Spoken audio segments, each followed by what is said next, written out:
Hello guys. आज आपको मैं कुछ डेटा सेंटर के बारे में बताना चाह रहा था कि डेटा सेंटर कैसे काम करते हैं और इनके यूजेस क्या होते हैं बेसिकली।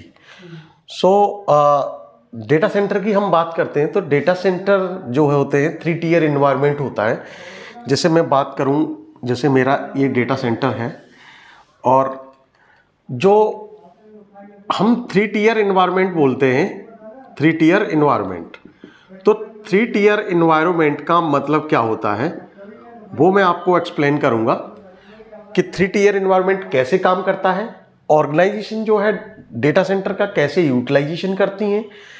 क्योंकि विदाउट डेटा सेंटर्स हम ऑर्गेनाइजेशन में कुछ भी नहीं कर सकते, बिकॉज आपको मालूम है कि IT is the backbone of every organisation.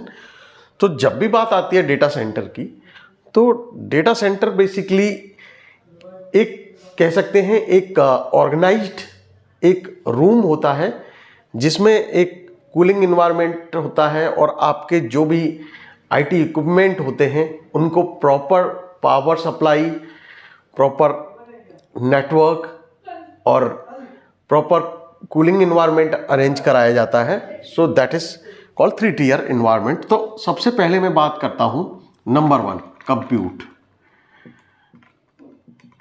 Number 2 storage, number 3 networking.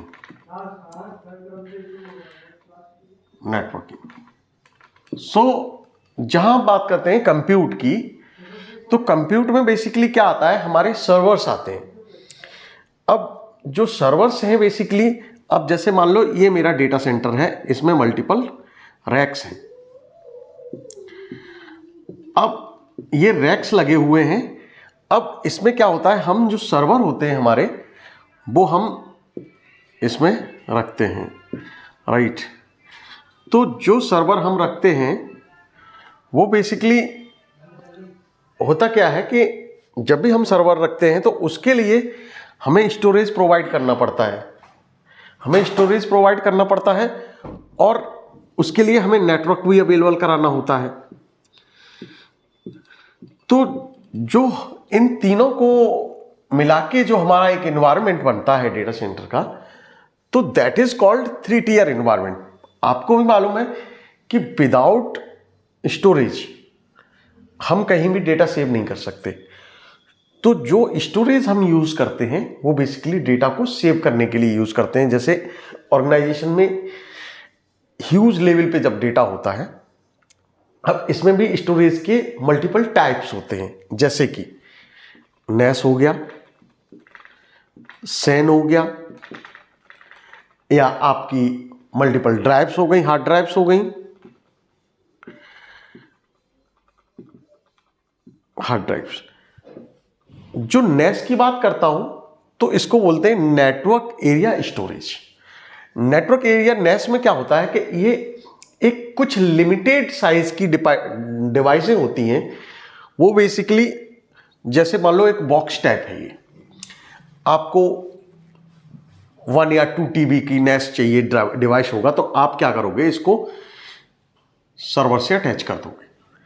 अब आपका जो डेटा है सॉरी, जो भी डेटा आपके जो यूजर्स काम कर रहे हैं, जो एक्सेस कर रहे हैं इस सर्वर्स को, वो डेटा आपका सेव हो रहा है, वो इस नेस डिवाइस में हो रहा है।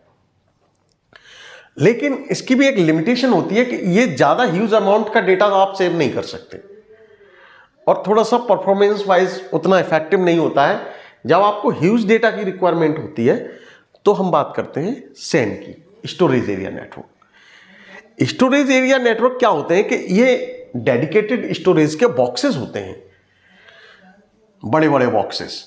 इसमें आप मल्टीपल टीबी डेटा सेव कर सकते हैं, और इनको हम जो है अपने सर्वर्स के साथ अलाइन कर देते हैं। और इसमें क्या होता है, बेसिकली लन क्रिएट होता है, LUN। जो लन क्रिएट होते हैं, तो लन क्रिएट करने का पर्पज ये होता है बेसिकली कि जो ये स्टोरेज है आपका सैन वो मान लो आपका 500 TB का है, राइट। अब 500 टीबी का है तो किसी आप एक पार्टिकुलर सर्वर को 500 टीबी थोड़ी दे दोगे।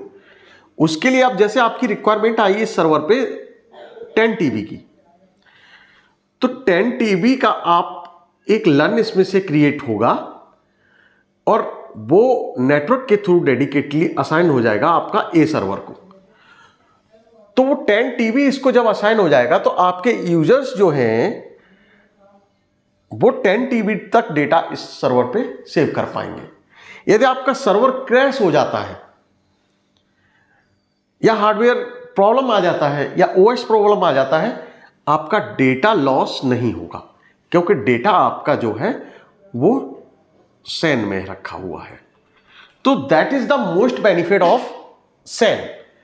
और बात करता हूं यदि डेटा एक्सेसिबिलिटी की, बहुत ही अच्छे आईओप्स मिलते हैं, एक्सेसिबिलिटी फास्ट होती है, तो इस वजह से हम सैन यूज करते हैं। और हार्ड ड्राइव आप जानते ही, हार्ड ड्राइव जैसे लैपटॉप में यूज करते हैं हम, सर्वर्स में यूज करते हैं, तो वो मल्टीपल साइज के हिसाब से आते हैं, बट उतने इफेक्टिव नहीं हो पाते हैं जितना कि हमारा सैन होता है। तो ऑर्गेनाइजेशन हमेशा जो है ज्यादातर सैन का यूज करती हैं, स्टोरेज एरिया नेटवर्क। तो ये जो सारी चीजें मिलके हमारा एक 3 टियर एनवायरनमेंट बनता है। और ये जो डेटा सेंटर एनवायरनमेंट होता है, ऑर्गेनाइजेशंस, बड़ी बड़ी ऑर्गेनाइजेशन मैनेज कर पाती है कि ऑफ कोर्स होता क्या है कि जो डेटा सेंटर की कॉस्ट मैनेज करने की काफी ज्यादा होती है, तो नए स्टार्टअप्स वगैरह जो होते हैं वो डेटा सेंटर में अपना अमाउंट इन्वेस्ट नहीं करना चाहते।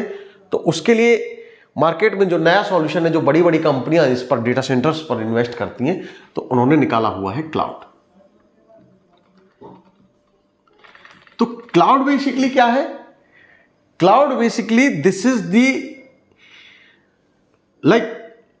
जो भी हमारे मल्टीपल डेटा सेंटर्स हैं उनको मिला के, जो बड़ी बड़ी कंपनियों ने अपना पैसा इन्वेस्ट किया हुआ है, जैसे कि गूगल हो गया, अज्योर हो गया, अज्योर माइक्रोसॉफ्ट का क्लाउड है,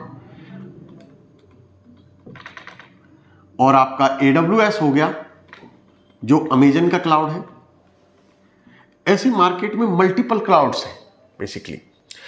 तो इन्होंने क्या किया हुआ है, इन्होंने बड़े लेवल पर मल्टीपल कंट्रीज में अपने बड़े बड़े डेटा सेंटर्स बनाए हुए हैं और यूजर्स को software as a service, platform as a service, SaaS, PaaS, IaaS,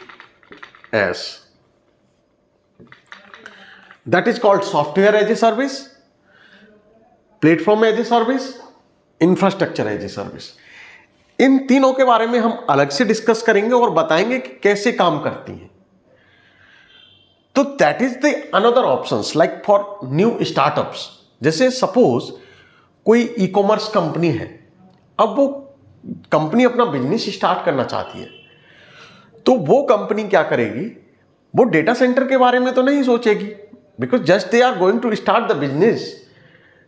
If business goes fail in that situation, they won't be able to do anything, and they cannot spend more money on the data centers things.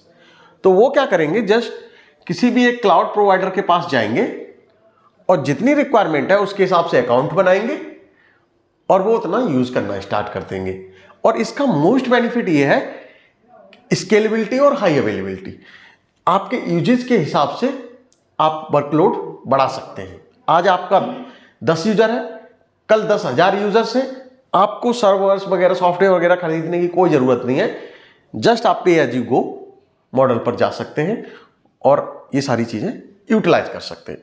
तो यहां मैंने थोड़ा सा basic concept data centre और आपको cloud के बारे में बताया कि क्या क्या डिफरेंस है। So thanks for watching for this video. Thank you. Thanks a lot.